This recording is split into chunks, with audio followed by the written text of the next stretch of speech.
deep down, most people actually don't want to be entrepreneurs. And I use the term entrepreneur in a very broad sense to encompass people who start products, companies, perhaps are social media influencers, because it's got that entrepreneurial spirit of doing something on your own and so forth, right? And the reason I say that most people don't actually want to be entrepreneurs is because at the end of the day, it's actually very arduous, right? But we've been sold this essentially bill of goods of like, oh, if you want to make a ton of money and have financial freedom, you've got to have a side hustle and things of that nature. And, while I think a lot of people do want money and achieve kind of success in that way, I think more and more in the day and age that we live in, it's less of an aspiration and a choice and more of you kind of almost have to do something in order to just survive, right? Especially in the artistic space, it's like the things that we do day to day, just really aren't paying the bills as perhaps it used to in the past. I think of like an Ernest Hemingway who would write for a newspaper, and then he would also, write his books. And I know I'm romanticizing it in many ways, but like that was sort of enough. For us, and even less so about just having to underwrite our dreams, you kind of see the statistics more and more of how much people are struggling with just inflation to get by. And so out of necessity, in a way,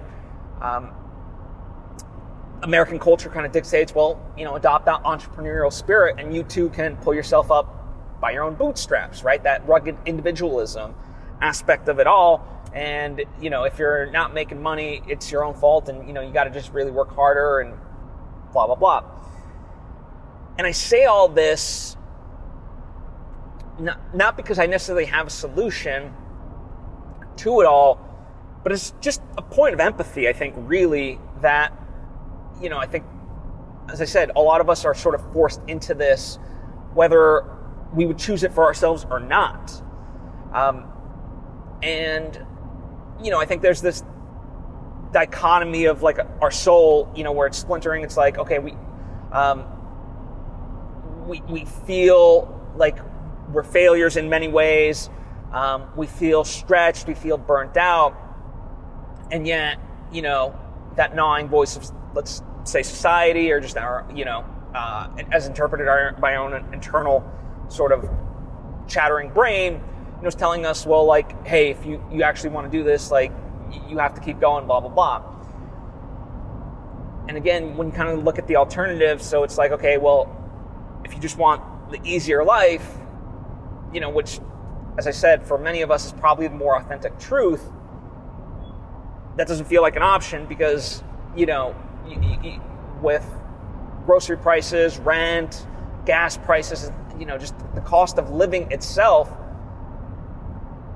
it's not really an option. You were sort of forced into this labor market of like, create more. And yeah, that's very disheartening. And I wish I did have better solutions, in that way. But if nothing else, I think, as with all things, step one is to identify the problem.